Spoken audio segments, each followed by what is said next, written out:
Hello, ഞാൻ വാവ റോയി. വാവാസ് കുസിനിലേക്ക് ഏവർക്കും സ്വാഗതം.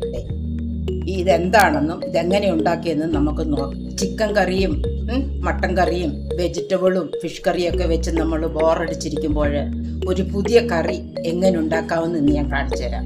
ഇത് നമുക്ക് നോയമ്പ് കാലത്തൊക്കെ ഉപയോഗിക്കാൻ പറ്റിയ നല്ലൊരു ടേസ്റ്റുള്ള കറി. ചോറിനോടൊപ്പം ചൂടോടൊന്ന് കഴിച്ചു നോക്കി ഇതെങ്ങനെ ഉണ്ടാക്കുന്നതെന്ന് നമുക്കൊന്ന് നോക്കാം.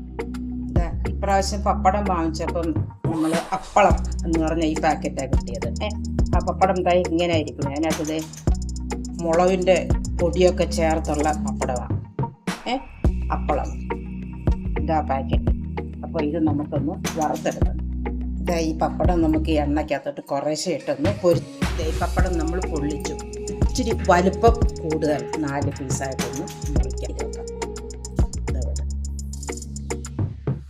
ഓയിൽ ചൂടായി അതിനകത്തോട്ട് ഇടത്തരം 4 സവാള ഉണ്ട്. നമുക്കൊന്ന് വഴറ്റിയെടുക്കാം.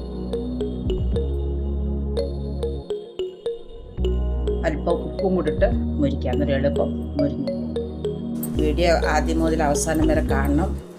ഇഷ്ടപ്പെടുവാണെങ്കിൽ ലൈക്ക് ചെയ്യാനും ഷെയർ ചെയ്യാനും സബ്സ്ക്രൈബ് ചെയ്യാനും മറക്കരുത്. ഇത് നമുക്ക് നോയമ്പൊക്കെ വരുമ്പോഴും ഉപയോഗിക്കാൻ പറ്റിയ ഒരു ചിക്കൻ കറി പോലെ അതേ ടേസ്റ്റുള്ള ഒരു കറിയായിരുന്നു ഉണ്ടാക്കുന്നത്. അപ്പോൾ ശ്രദ്ധിച്ച് ഓരോന്നിടുന്നത് നോക്കുക, കാണുക, പഠിക്കുക, മനസ്സിലാക്കി വെക്കുക. ആവശ്യം വരുമ്പോൾ എടുത്ത് ഉപയോഗിക്കാം. അതിൻ്റെ കൂടെ കുറച്ച് കറിവേപ്പിലയും ഇട്ട് മൂപ്പിക്കാം. ഇഞ്ചിയുടെ പൗഡർ ഇട്ട് കൊടുക്കാം. വൃത്തിയായിട്ടും ഇളക്കി മുളക് പൊടി ഇട്ട് കൊടുക്കാം, മല്ലിപ്പൊടി ഇട്ട് കൊടുക്കാം, മഞ്ഞൾപ്പൊടി ഇട്ട് കൊടുക്കാം, ഗരം മസാല ഇട്ടൊന്ന് ചെറുതായിട്ടൊന്ന് മുരിച്ചെടുക്കാം. ഇനി ആ സവാള എല്ലാം കൂടെ ചേർത്ത് വീണ്ടും മുരിക്കാം.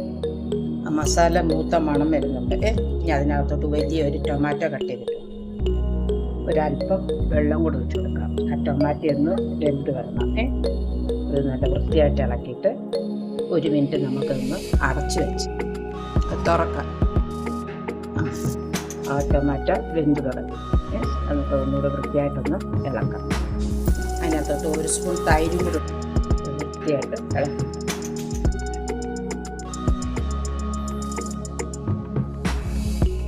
മസാലയുടെ കൂട്ട് റെഡിയായി. ഇനി നമ്മൾ റെഡിയാക്കി വെച്ചേക്കുന്ന പപ്പടം ഇട്ട് കൊടുക്കാം. പപ്പടം ആവശ്യത്തിന് ഇട്ട് കൊടുക്കുക. ഞാനിപ്പോൾ ഇത്രയും എടുത്തേക്കുന്നത്. അത് ആ മസാലയുമായിട്ട് വൃത്തിയായിട്ട് നമുക്ക് ഇളക്കി യോജിപ്പിക്കാം. മുകളിലോട്ടൊരല്പം മല്ലിയിലയും കൂടെ ഇട്ട് കൊടുക്കാം. ചിക്കൻ കറിയുടെ അതേ ടേസ്റ്റിലുള്ള പപ്പടം റോസ്റ്റ്. ഇനിയും ഇതേപോലെ നല്ലൊരു റെസിപ്പിയുമായി കടന്നു വരുന്നിടം വരെ ഏവർക്കും താങ്ക്സ്.